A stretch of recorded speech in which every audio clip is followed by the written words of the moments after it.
Hello, Red Nail Energy listeners. This is Macaile, and I am coming at you hot with my brand new Invisalign trays in.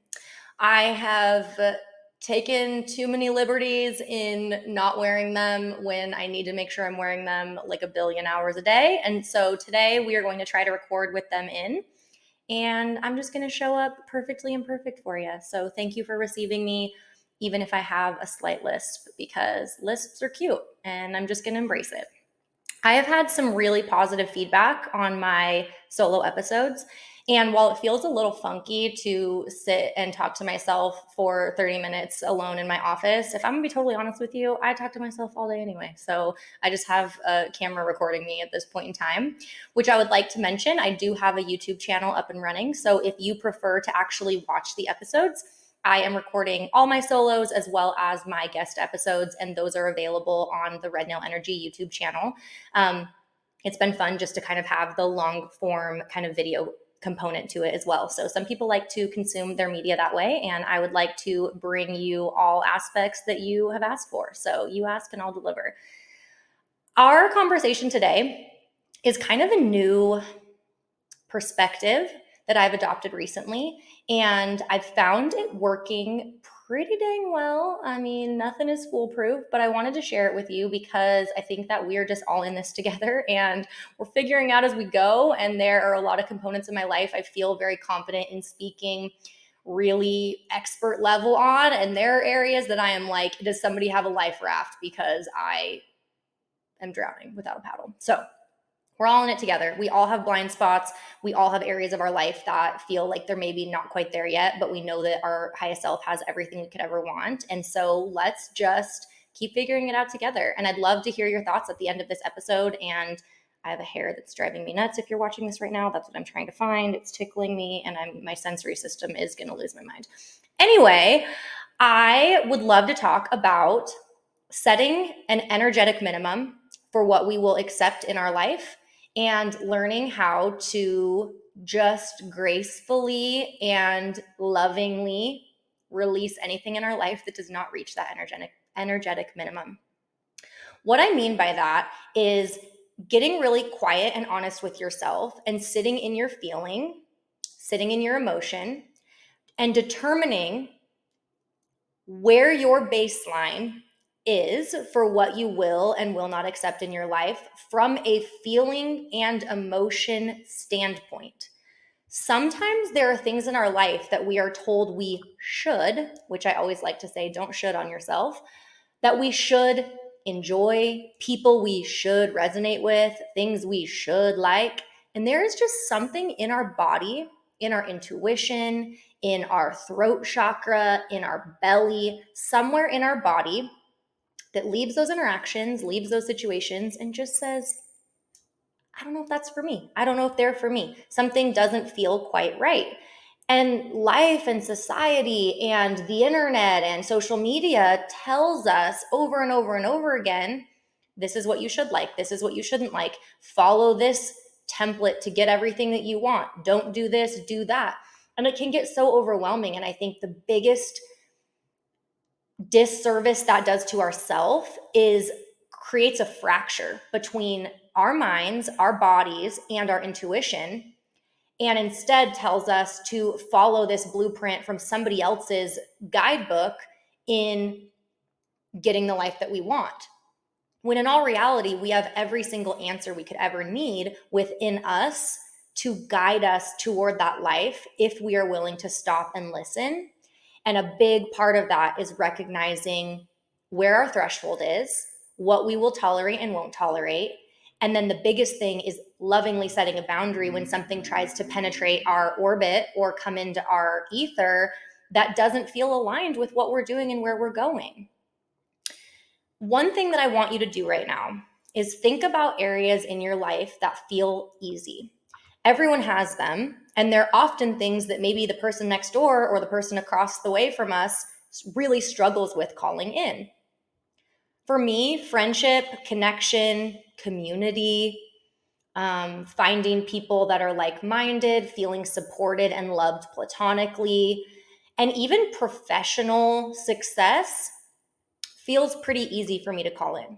I feel pretty confident in my ability to walk into a room and network, to sit down with anyone in the world and find a commonality and find something we could connect on and talk about and form some type of a relationship around. And with that, there's also an aspect where my financial abundance and my success with money has been something I've had a pretty interesting relationship with, in a sense that I've struggled with worthiness behind being compensated for what I know I'm worth, or maybe what I don't know what I'm worth. And so I'm willing to be compensated for less. But my few years in the corporate world really showed my subconscious that I can believe it's possible to make really good money really easily. And the people that call money in very effortlessly are the ones that just believe money is easy to make. They believe money comes and goes. They believe it's something that they don't really have to stress about, and it just is there, and there's an abundance aspect with it. So I'd like you to think about the areas in your life that you've never really had to stress about. Maybe you've had a best friend since childhood, and friendship has not really been something that has felt like a struggle. And on the inverse, maybe finding lasting friendships and people that you show up for loyally and they show up for you, and you know that they are going to be unwavering and you can come imperfectly to them and they're going to hold you accountable, but they're still going to love you in spite of your imperfections, is something that has been difficult for you to achieve. And both of those things exist in abundance in our timelines. It's a matter of our feelings around them, our belief system that we are worthy of those things, and to be completely honest, our energetic minimum around what we expect for those things. So if for me in friendship, I have this energetic minimum where it's like friendships are abundant for me. In fact, I have more people in my phone asking me to get together and get coffee and catch up. And I run into people, and everywhere I go, I may know someone. I live in a fairly small community where I was born and raised here. Even though I left for a few years, I've come back and maintained these relationships. I have this feeling of ease around female friendship, connection. And what's interesting is because of that, the caliber at which I have set my energetic minimum for my friendships is pretty high. I don't just let anybody super close to me. I've made the mistake more than once of getting very close to somebody very fast and recognizing it's a lot of trauma at play. It's a lot of attachment styles. It's maybe something unhealed in me that sees something unhealed in them, and we sort of become codependent on one another and enmesh ourselves, and it feels really good until it doesn't.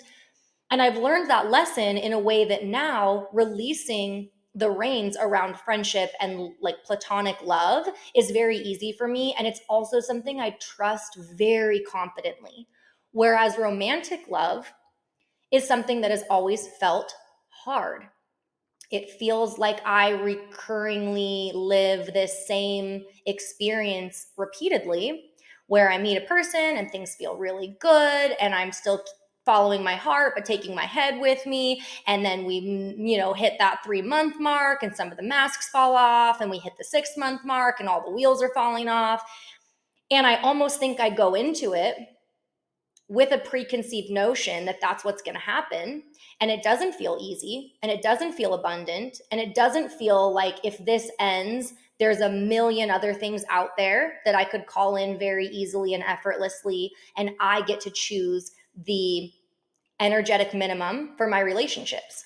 Instead, it feels like it needs to be really hard. I need to be struggling in this. If we don't reach a point where there's conflict and some disillusion and the honeymoon phase is wearing off and we figure out what our things are and we're not fighting and whatever, that it's not a worthy experience. I don't really know how else to say it. It's expected that that's what's going to happen. And I'm working really hard at reframing that. Like, relationships are hard and they're going to take work, and you choose your hard and you decide if you want to just live a bunch of honeymoon phases with people over and over and over again and end it right when things get difficult, or if you are going to align with somebody that is willing to kind of get in the trenches and show up and have difficult conversations and trust you and you can trust them.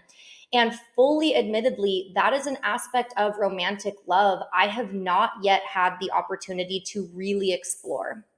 I've had really beautiful experiences in romantic situations, and I've had a lot of lessons I've had to learn the hard way. And I've dated a lot of the exact same wolf dressed up in different versions of a sheep's clothing. And that's not to victimize myself at all. I was very conscious in who I was choosing.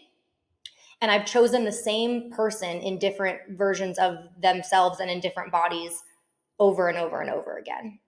And I don't love to admit that, but I think that awareness is so key in changing the outcome.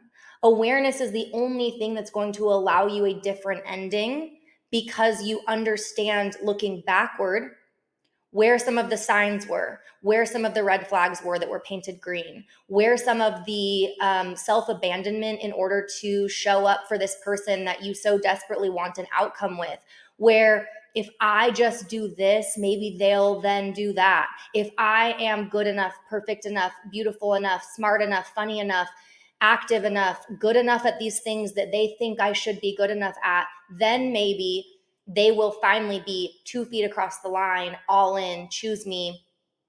And I can tell you that if somebody is not starting off on the foot of, I'm ready to walk both feet in, and I'm here, and I'm going to choose you, and I'm going to love you imperfectly, it does not matter what you do. It does not matter how much you try to play your role and their role to get it to put the puzzle pieces together perfectly right. The puzzle is not going to fit.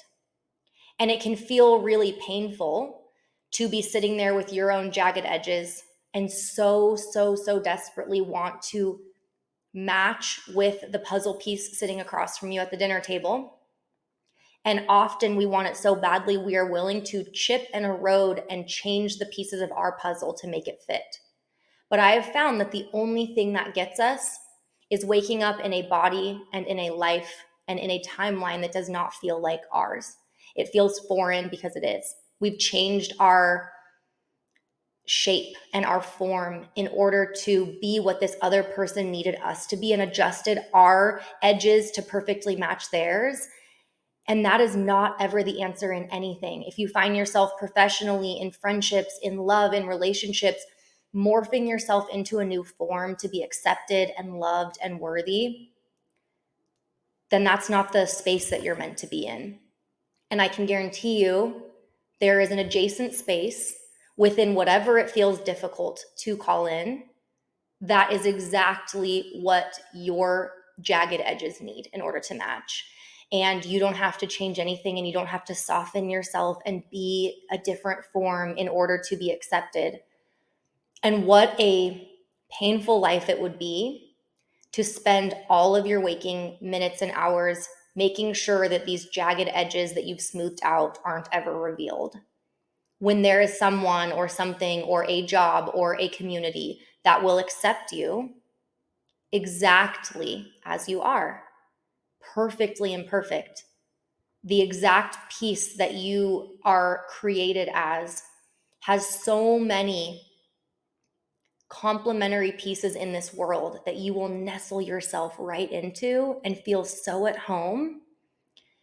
And so much of that is simply in stopping allowing ourselves to show up in these spaces that aren't meant for us, and calling our energy back to ourselves and sitting in that quiet and running our own fingers over those edges and pieces of ourselves that maybe don't feel so smooth and so shiny, and learning to love those areas of ourselves and learning to accept and absorb and celebrate the light and the dark, the shadow and the shiny.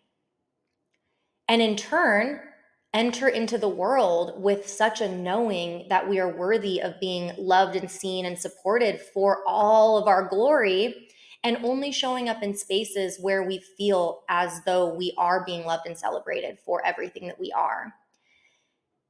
Now, on the inverse of thinking of the things that feel really easy, I want you to think about the areas of your life, the deepest desire in your heart, the thing that I'm going to bet you often show up into social settings saying, it'll be okay if I don't get that. Maybe that's not meant for me. Maybe I'm not meant to be married. Maybe I'm not meant to be a mom. It'll be okay if it looks different than I thought it was going to look. It'll be okay if I don't get it. Because what that is the most self-preservative piece of your adult being trying to protect that tiny little inner child that's curled up in a ball saying, but I really want this. I really, really want this. And I want you right now listening to this to let yourself desire something. Let yourself dream. Let that inner child guide you toward the direction of where your heart is really wanting to go. Don't look at that little child and say, you're never going to have a pony. Nope. Sorry. No one's going to come to your birthday party. No one loves you. You're not worthy. Would we speak to any child that way? Absolutely not. What do we say to children? You can be anything you want to be when you grow up. The sky is the limit. You can do anything you want. Dream so big. All the cliches that we see on elementary school walls, shoot for the moon, and even if you miss, you'll land amongst the stars. When did we start telling that inner child within ourselves, there are no stars, there is no moon, there is just darkness? And you have to accept that you've got to put a smile on your face, surrounded by darkness, and tell the rest of the world it's okay, while you look at all of their galaxies and all of their stars and moons and suns that are surrounding them and watch everyone in the world get all of the things that you desire, but you're too scared to surface within yourself because it's so painful to say aloud the thing that you want in fear of maybe never actually getting it. And I am not talking at you. I am so deeply with you, because for me, I started playing it small when it came to partnership and motherhood. And I started saying, those same things. And maybe I'm getting too old, and maybe this and maybe that, and maybe this is my karmic lesson, and maybe I was like a huge fuckboy in another life and I'm just getting all of the karma for that, and I'm paying for somebody else's sins reincarnated, and any other way that I could kind of make light of it, but simultaneously preserve myself in not actually desiring what it is that I really do desire. And what I've started doing is trying to think about the things in my life that feel hard from the same energetic space as the things in my life that feel really easy. I think that we are all dealt different cards and different things in our life that really are a lesson that we are meant to learn while we are here on this earth. I have a very good friend that has 2 kids, a beautiful family, a loving husband who is a great partner. They have a wonderful ability of sharing the burdens. It is not a traditional, he does this and she does that. They really do help each other out and support each other in many ways that are both traditional and non-traditional. And we've had some really candid conversations where the husband and the kids came easy for her, didn't really feel like something she had to work for. In fact, in some ways, it was something she resisted. It wasn't ever that I dreamed to be a mom since I was little. I didn't play with the dolls and ask the kids I was babysitting to call me mommy, and we played house and all of these things. And yet, career, worth outside of being a mother and a wife, and a deeper purpose are some of the things that feel a little bit difficult for her to really find peace and comfort and solace within. And with that, there's almost a resistance to the wife and mother role, and a difficulty really deeply existing within that, because so much of her is begging, that inner child is begging her to be seen as these other things that often feel limiting. And with that comes paralysis with making decisions about professional choices, difficulty saying no to people that see her worth outside of being a wife and a mom, proving herself in ways, feeling unworthy, feeling imposter syndrome. All of the things that I feel about being a wife and a mother, but I have no feelings around professionally, my accomplishments, my laundry list of things I could say to anybody in the world of that I've done, my worth as a independent, strong, fierce, embodied female.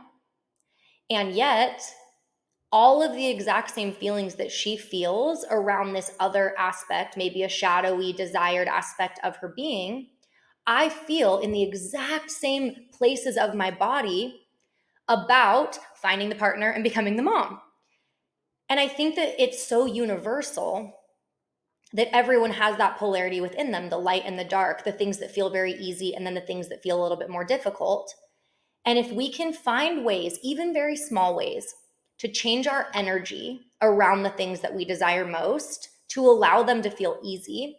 And often what that means is releasing, not forcing, not feeling like everywhere I go, I have to be like, are you my husband? Are you my husband? Are you my husband? Make the list of baby names. Oh my gosh. And blah, blah, blah. You know, it's like, do the timeline. It looks like I would have had to meet somebody 7.5 months ago to be right on track of where I want to go next. Like, that's exhausting.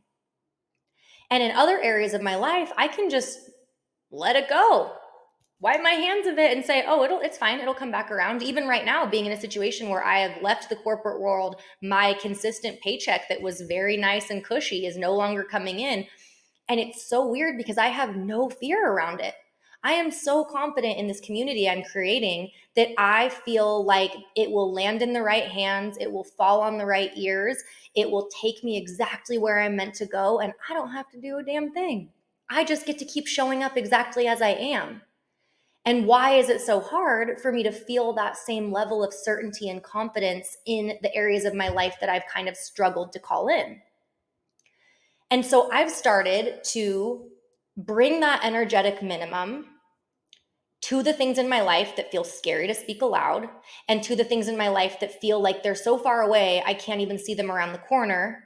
And instead, when the feeling of like my heart starts to race and, you know, that anxiety and that panic almost starts to set in, I change my energetic vibration. I take a deep breath and I go, oh my gosh, I'm so excited for the day that I pull up to my home and my husband's car's in the driveway because he picked up the babies from daycare, and I get to walk inside and hug him in the doorway and ask him how his day was with tiny little pitter patter feet running up the hallway to me saying, mommy, mommy, you're home.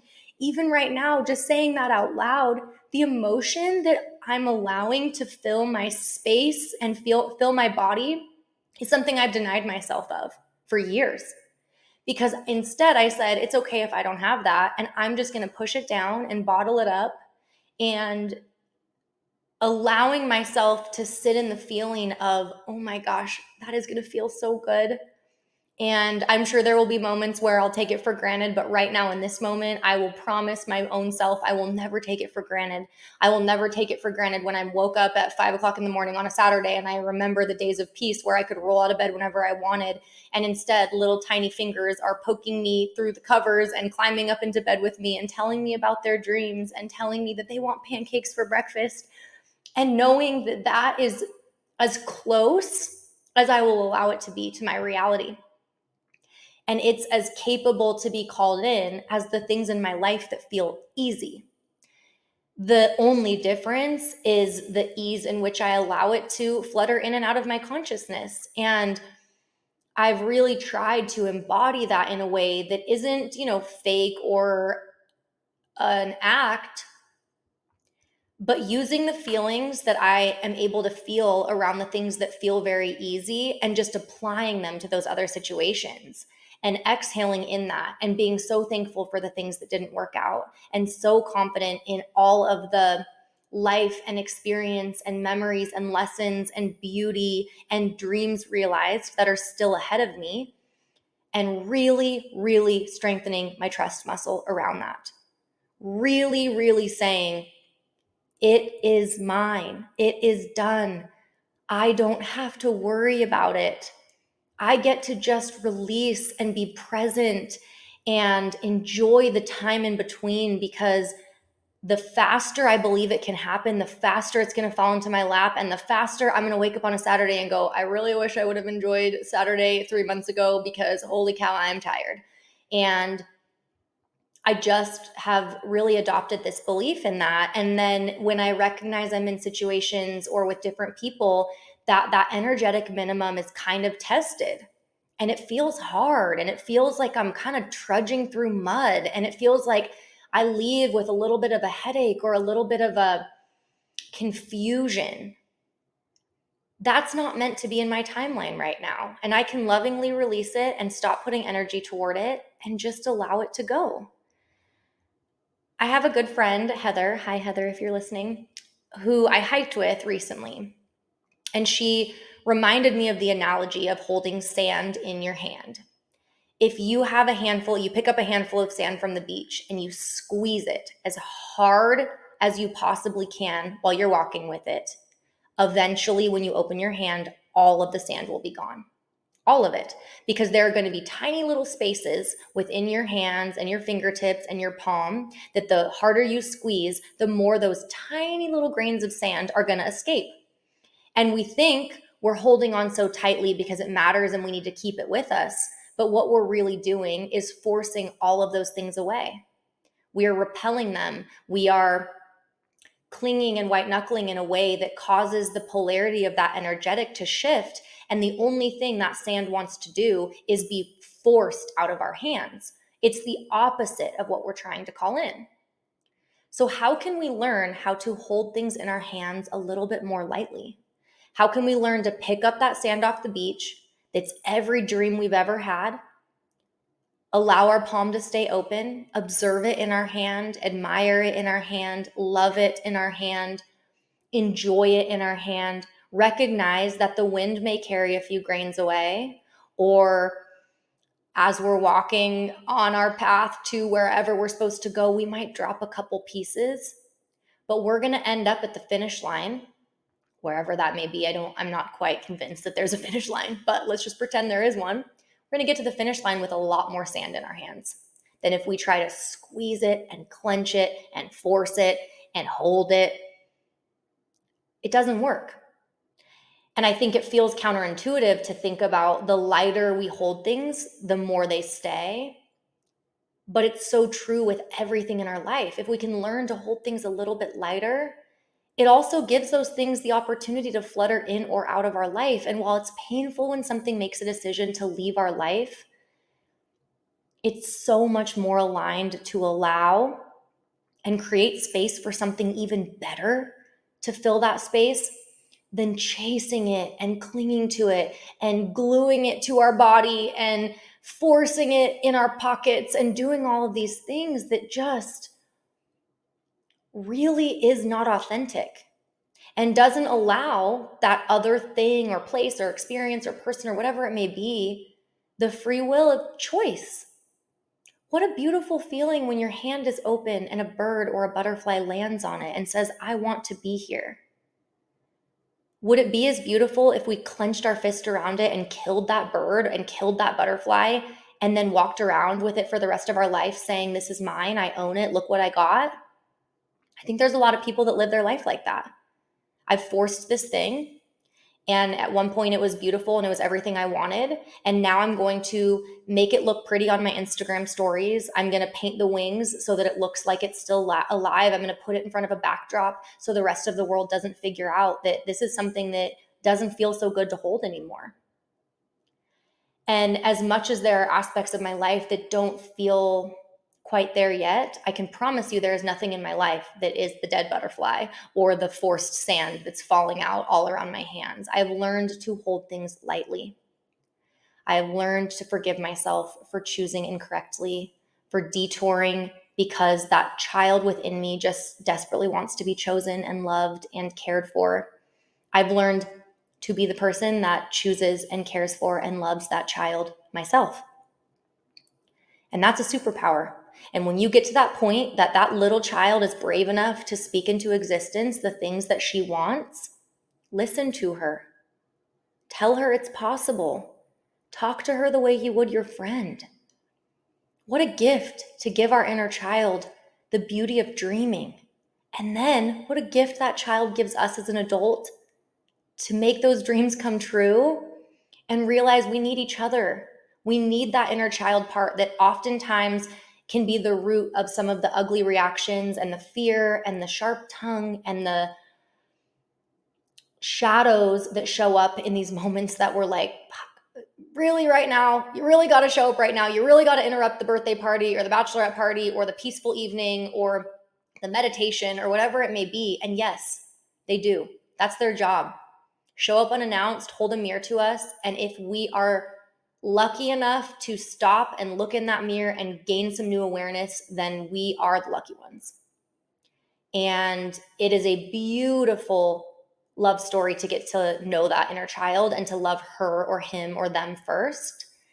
And that for me has been where I'm at currently, is reintroducing myself to her after I've maybe detoured in a way that I wasn't anticipating, and listening and allowing those dreams to surface. And they're not fears of, if I don't get this, it's okay. They're, oh my gosh, I can't wait until this comes true. I would challenge you to find some quiet space and ask that inner child what they need and what they want and what their biggest dreams are. And then let that dream explode. Say, and then what? And then when you get that, then what? And then when you get that, then what? And what a gift. And then get all those things, because you already have them. I heard a journal prompt that I really loved, and it was to sit down and write or outline all of the things in your life that you talk the most shit about. It may initially be people that you need more enforced energetic boundaries with. It might be aspects of your life that you are stagnant in. It could be your job. It could be dating. It could be online dating, whatever it is. What in your life do you spend the most time talking shit on? Because I can guarantee you, one, that is a shadow aspect of your life that you are scared to reveal a dream around. Maybe you're in the wrong job, but it puts food on the table, and that inner child is banging on the walls of your heart all day long. And what that comes out as is, I hate my job. I'm sick of this. I need to stay because it's the right thing to do. And it's logical and la, la, la, la, la. We all know the story. But how can we change that from the thing that we talk the most shit about to the thing that we're the most excited about? And what if we started to do that every single day, take inventory on what we're talking shit on and not allow that in our life? And I'm oversimplifying that because there are things in our life that, of course, are going to be difficult. But you guys, it does not all have to be. And I'm going to get really honest with you and give you some tough love that I can guarantee you the main thing that you've spent the most time over the years talking shit on and ruminating on and saying around the brunch table and whatever is something that could change. It is something that you could make a decision to flip the script on and instead speak on it as something that is positive, or at least meets your energetic minimum. Bitching and moaning and complaining does not have place above the line of my energetic minimum. Other people coming to me and complaining about the same thing over and over again also does not have space in my timeline and above my energetic minimum. And I'm going to give you another example very lovingly from one of my absolute best friends that we've walked together recently, where she's been on the dating apps for a long time and has seen it for all its glory, all of its toxicity, you name it, she's experienced it. And has had many times where she takes breaks because it's not fun anymore and it's not serving her anymore. And I'm really proud of her for that, because she has learned to not derive her worth from responses when she recognizes, now we kind of joke that it's a video game and these people are just characters in like a Sims game until date 3, when they actually show you they're a real person that is deserving of your time and energy and maybe having their name saved in your phone. Until that, they're a Sims character. They're not impressive. They don't deserve your energy in a way of giving them something that has not been earned yet. And that's not mean or cutthroat. That's to say that if that person is a good person and somebody that you'd like to get to know, then very easily they will earn a space in your life. But they're not just automatically future tripped onto main stage where you see a profile and you're goo-goo-eyed and all of a sudden you're planning your wedding. That's not going to get anyone anywhere. And that's actually unfairly setting them up for failure, because they would never be able to meet the standard and expectation you've created in your brain about them. So something that she's experienced more recently that has been a big theme that we've recently kind of evaluated and uncovered is the lack of initiation and follow through when it comes to setting a date outside of the apps. She will lob them the most perfect basket to alley oop. You guys like my sports terms? And they'll grab the ball and toss it back to her. And she just keeps being like, what is going on? I couldn't make it any easier. And it's frustrating. And it's something that was a big source of complaining. And like, I would engage in it too. It's not that freaking hard.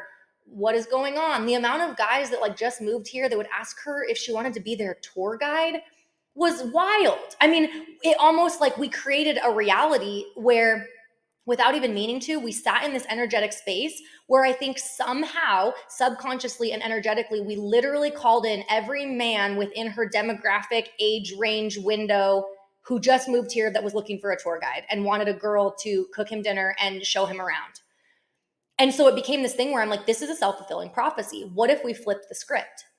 And then we started finding that there was people that would match her. They would chit chat a little bit. She would even say, oh, I'd love to actually talk about that more in person sometime. Like kind of give them more than they should need. If you match on a dating app, the goal is to meet and see if you have chemistry, right? I mean, otherwise, like, what are we doing here? She would give them everything they need, and it would maybe be like, yeah, that sounds nice. So how was your day? What are you up to? La, la, la. And it would turn into this like pen pal thing again. And then if we did get to the point where they would say, that sounds good, how about Wednesday at 5:30? And she would say, that sounds great. Like, let's grab happy hour drinks, whatever. She wouldn't hear anything for days and days and days and days and days. And then it became this frustration of, well, it's the day of, or maybe late the night before. We've set a time and a day, but I don't know where. And she was finding that she really just was not feeling prioritized. And everyone has their own triggers and their own things. Some people maybe wouldn't mind if they made plans the day of and they're last minute Lucy and it's okay. But for her, something she's really uncovered is I want to start out on the right foot when it comes with communication. If someone is taking days out, countless amounts of hours to respond to just making plans, that doesn't fit my energetic minimum. And so we had a really abrasive, I guess, honest come to Jesus moment where we spoke about what her energetic minimum looked like. And we're like, let's do an experiment. And every time somebody reaches out to you that you're interested in, great, not impressed until we've met them in person. And you allow them the space, you don't go into it with preconceived notions that they're all the same and they all suck and la la la. But what if we go into it just open, give them the space, they get to do what they're going to do with it. And if it's not within a reasonable amount of time, or if it turns into we make the plan, but it's like really loose plans, we don't have anything set, they're not communicating at a level that meets that energetic minimum, you take a deep breath, you thank them for showing you early on, you unmatch and get them out of your orbit, and you show to the universe where your standard is. And pretty soon, the narrative is flipped from no one will make plans and I have all these guys that I'm invited to start the chat with that are just sitting there waiting for me to make the first move, to, oh my gosh, everyone in my dating app space is setting dates, asking me to meet in person, taking initiative, planning the first interaction, following up, communicating well, and I'm getting to take my pick from these people because I reflected to the universe what my standard is. And the way that everything else in our 3D is, what is in our mind is what is reflected. How we feel about ourselves, how we feel about our 3D world, how we feel about what's happening is what is going to be reflected to us. And I also said, we're not giving any more energy to the people that don't meet that minimum. So I don't want to hear about the guy that doesn't follow through. I'd love to high five you when you unmatch him and you move on, but we're not going to dwell in that space any longer because it doesn't meet our minimum and we do not spend time wasted below the line. And just having that shift in our conversation, even between the two of us, energetically shifted things. We were kind of laughing about it. It felt lighter. And I said to her, here's where I will put my energy. I can't frickin' wait to shake the hand and look into the eyes of the man that deserves you, The man that prioritized you from the beginning, the man that never left you feeling confused, the man that communicated with you anytime you needed the affirmation or confirmation, the man that followed up and made sure that you knew time, place, and date, the man that did what you have set as your bare minimum and then some, went beyond that line, met you at your energetic minimum and exceeded every expectation you ever could have had. That's who deserves my energy. And I can give him energy without us even knowing who he is. Every time one of these people's dusty sons doesn't meet that, sayonara. And guess what? We are one step closer to that person that deserves you. And just that shift feels so much better than wasting time and spending time in this like gross, resentful, everyone sucks place. So I would challenge you to think about the areas in your life that you spend the most time talking shit, ruminating, complaining about. And it doesn't mean blow your whole entire life up and get that out of your life. I mean, it might mean making a big change that you know deep within your heart needs to be made. But it also might just mean talking about those things differently or choosing not to talk about them at all. Try it for a week. If you have that friend at work with the text thread that you sit there and talk about so-and-so who drives you crazy every single day, say, we're going to do an experiment. And for 1 week, we're just not going to do that. And check in with your energetic on how it feels. Because I can promise you it's going to feel better. Even though in the moment, that kind of like spill the tea, seedy, misery loves company moment feels good, it does nothing for your energetics. It does nothing for the vibration except for bring you lower. And then you're crawling out of it all day. And you're like, why am I so tired? Why do I feel? Well, because you're spending so much time ruminating and complaining about these low vibe things that do not serve you and do not help you and do not get you anywhere. So stop joining the Misery Loves Company Club. Take a week off from the phone call from the friend or the sister or whomever where you hang up or you see their name pop up on your phone and it's this immediate like recoiling, this is going to suck the life out of me.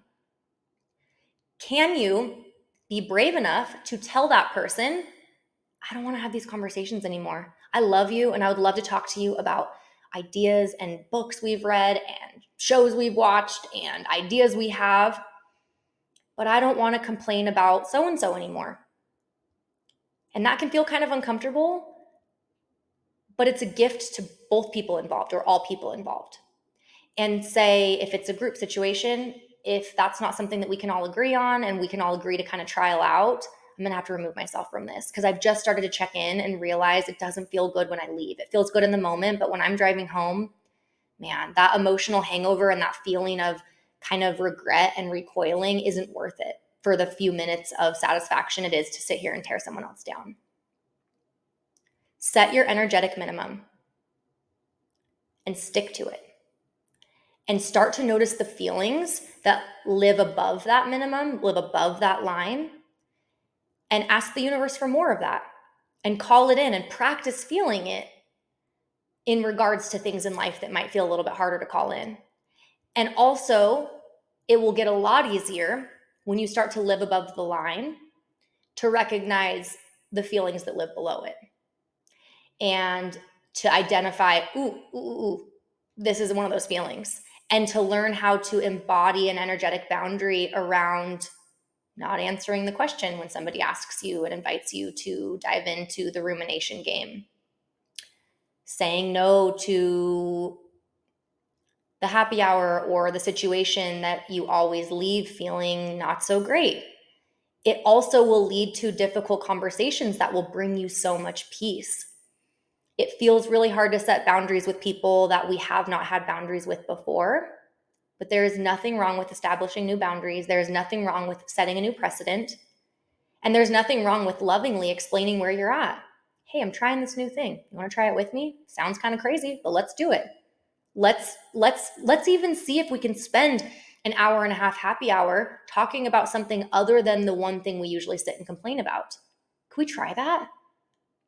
And it could be kind of eye-opening because there might be people in your life that you're like, oh my gosh, you're so cool. And I've been missing out on this all along because we've just been sitting here talking about Becky with the good hair. And it's like, we've been wasting our time. We have so much more to say than that.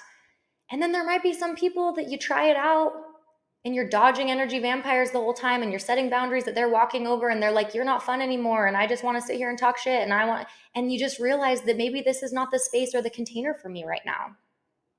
And I can just kind of call my energy back and lovingly not be in that space. And that's okay.